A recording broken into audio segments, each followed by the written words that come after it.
Hey, it's David. Let's get the wiring for the rear lights done.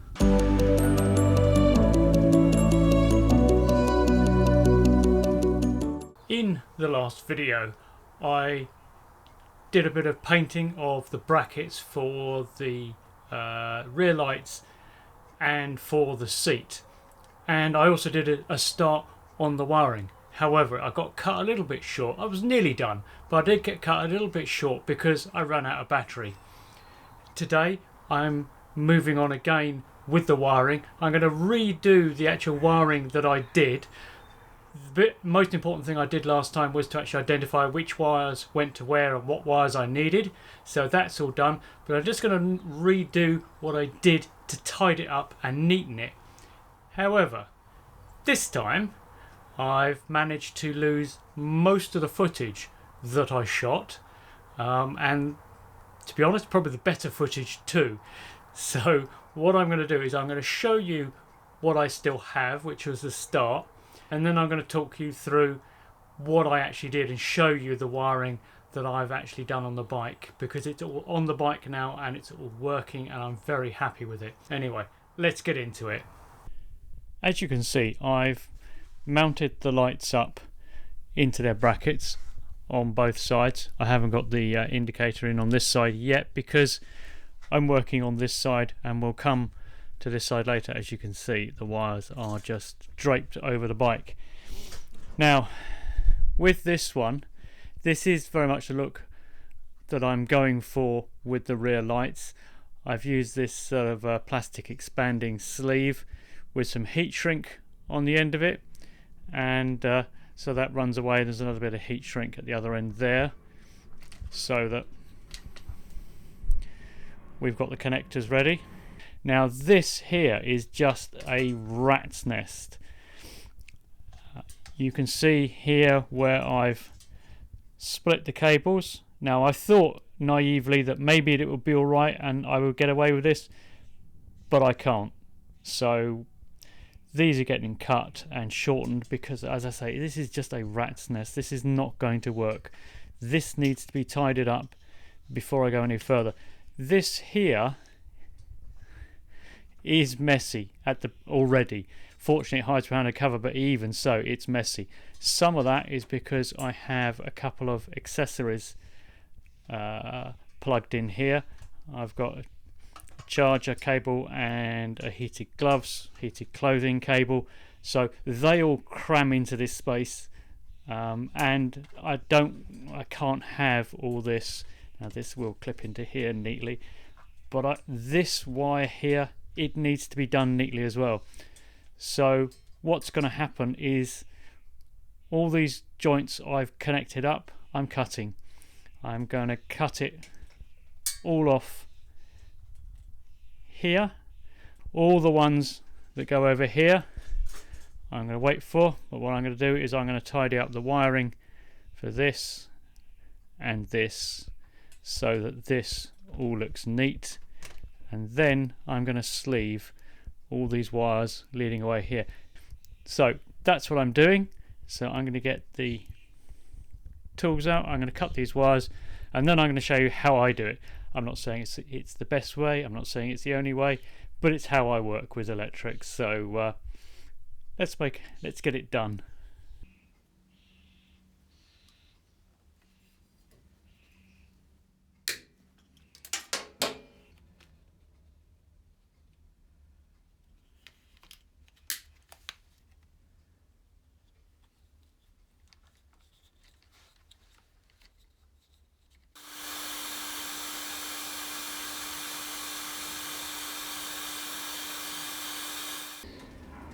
Now I like to use these for stripping wire rather than trying to cut them or anything else, because it works really well.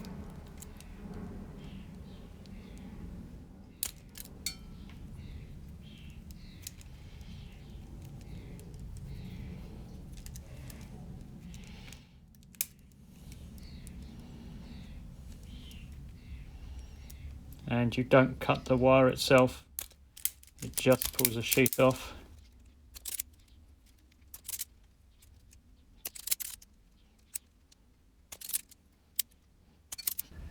So the black, blue and yellow all get split. So I'm going to put connectors onto these. Now I'm just using these barrel connectors.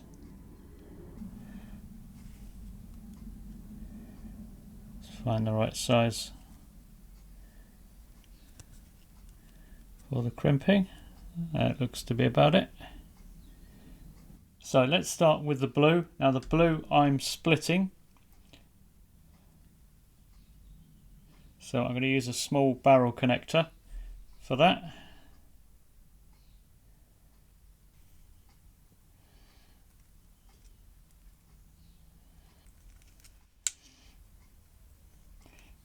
And the same with the yellow.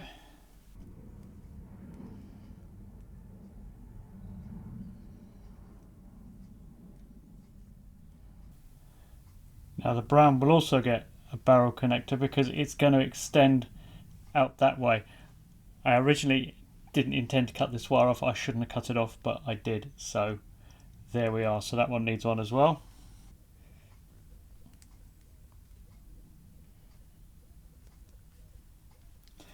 Now the black also needs to be split, but it's a heavier duty cable, so it will need a thicker barrel.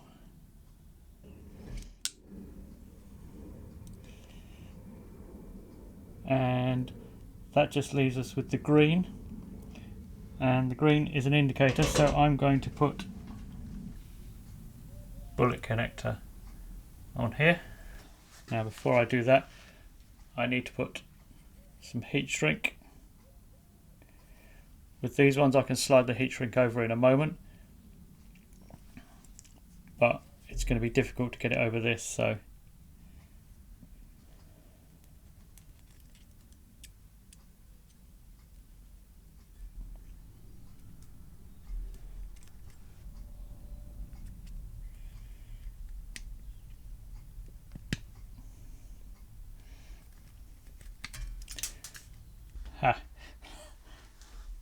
damn it. And while I was doing that, the heat shrink fell off.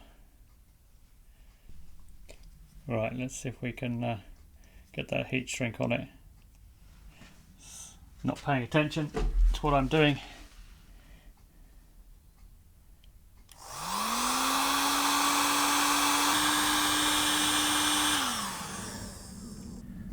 Glued heat shrink, that's not going anywhere.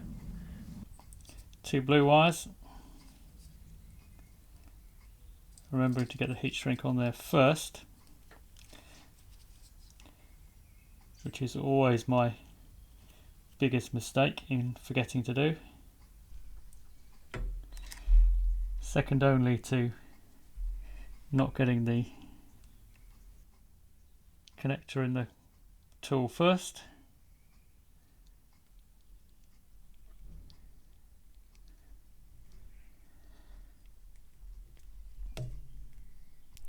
Right, so here's all the connectors done. So the tail light connectors are here. Didn't get that earth wire quite as long as perhaps it could have been, so they're not exactly lined up, but no big deal really. Here are all the wires running off to the other side. There's an earth cable which splits into 2. So that's the harness that goes to the other side. This is the rear lights, and these 2 connectors are for the indicators.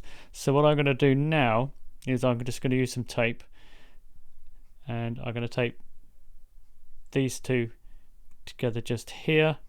Well, actually I'll probably leave them out, but I'll just put some tape around here to make this into a harness, a mini harness, and just some tape around here to keep this all in place, and a little bit of tape just to get that started and hold it together. Right, so indicators bolted on and the wire is coming through here. So let's just pull it down through here. So we've got all the connections happening in about the right place. I need to stay clear of this part because that's the seal for this compartment. So that's all the film that I have. It's not much, and when you edit it down, it becomes very little at all. However, it gives you a flavour of where I was going, even if all I've done is to repeat what I did in the previous video. One thing that I have used on the build is this sort of fabric-y sleeving stuff, and I think it gives a good look to the bike, or a bike like this. It's not that hard plastic that you normally see on the bikes. This looks a bit more vintage style, where wires used to be cloth wrapped. Now I think cloth wrapped is maybe a bit of overkill on this build. If I were to do the Fortis build that I would like to do on this bike, I might consider doing it, so it's a bit more period correct, but it gives the look without actually being it. It's woven, so it's not waterproof. The water will come through this, the moisture will come through this, it will trap the dirt, it will get dirty, so there's some downsides to it. But it's also expanding, and this means that you can push wires through here and it will expand to actually accommodate them, and it will actually get quite large. It will compress,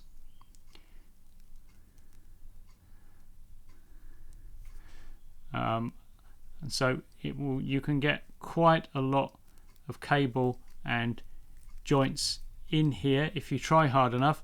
But the big problem with it is this: the ends fray really badly if you try and, so if you're trying to shove a wire down here that's got 3 of these crimped ends on it, this is what you're going to end up with, and that means you're going to have to use quite a long piece of heat shrink. You'll see that's what I've done, because this is the problem I had. The solution is pre-planning. The solution is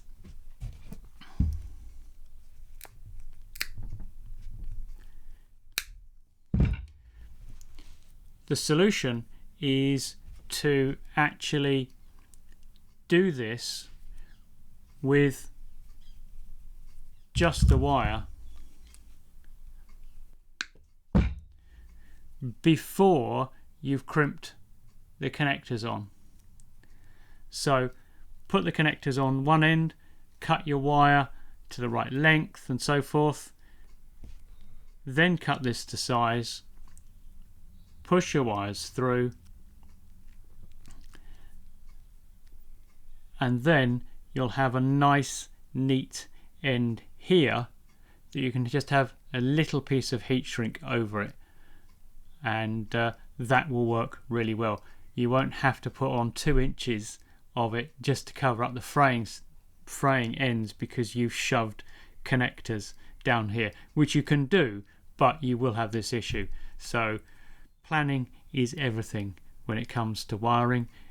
The look you end up with is 90% down to good planning and not to any particular ability or expertise. And it's like putting heat shrink on. When you crimp this on, you got to remember to put the heat shrink onto this bit first, so that when you've got this, you can slide the heat shrink up and shrink it down over here. If you forget to do it, you've got to get it over this bit here, which is okay if you've got a little bullet connector, but if you've got a different connector or a big spade connector, you're going to have to use a big bit of heat shrink, which won't necessarily shrink down to fit this. So as I say, planning's everything. Even this, you're going to want to get the heat shrink onto here relatively early, and again, if you've got a big cluster of connectors on here, how are you going to get that heat shrink over those connectors in order to get it onto here? So planning. Okay, enough talking. Let's see what we did on the bike.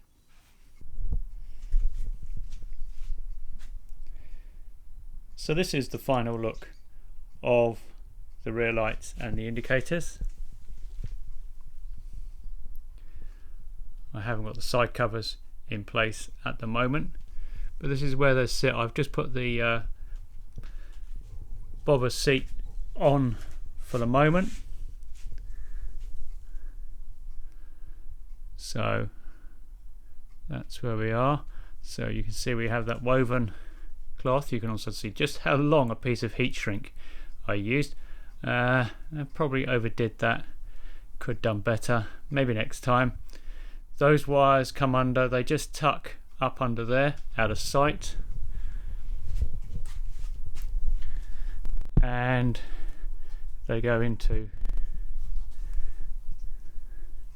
this piece of harness, which I need to find a way of just tucking up out of the way, but we'll find a solution for that. It probably will involve some Velcro, I imagine, something like that, but anyway, we'll sort that out. I need to do something with this panel here anyway, because you can see the end of the shock and I don't necessarily want that. Again, this is set up so that if I undo these two bolts here, then the license plate and the indicator comes off. I undo these two bolts here and the rear light comes off, and all the associated wiring comes around this side and tucks into here. So when I pull these, that wiring comes out, and the same on this side. And these obviously are the bolts for the rear foot pegs and for the rear mudguard seat unit.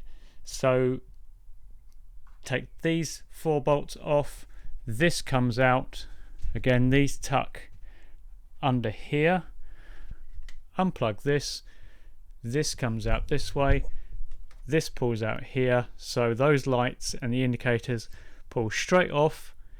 You can put the other mudguard back on, feed the wiring plug straight through. So that should take very little time at all to actually swap over. But yeah, as you can see, at the moment this is just flopping around because I haven't attached it, because I've just finished it. So let's put the side covers back on and see what the bike looks like, because it will look better with the side covers on. Okay, here we are.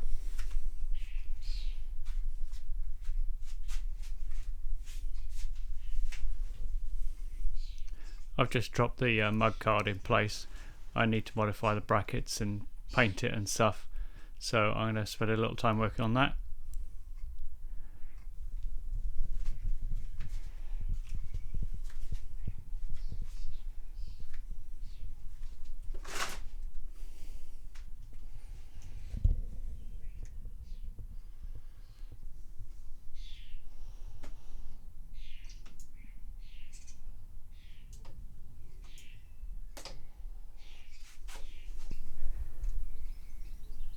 Yep.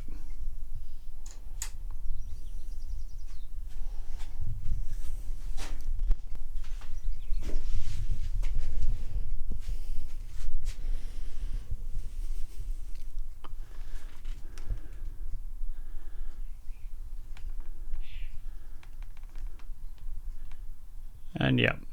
So there we go.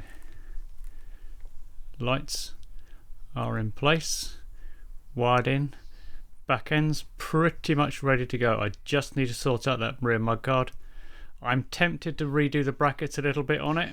I might do that, but I certainly need to get it on paint. Then we just need to sort the front end out. It's been a long time coming to this point. Once I've mounted the rear mudguard and the front mudguard, even in their current condition, which I could do today, I'm almost ready to ride. All it needs is a license plate, and I need to order one in because my current one is too big for that, and I want to keep it on the other mudguard so that it's 100% swappable whenever I want. So I need to order that, and then I can ride this. Yeah, the indicators are wrong back and front, but it's rideable, and I really want to ride it in its current configuration. The weather's great, it's a perfect time. So I'm going to push on with this, and I look forward to seeing you again next time.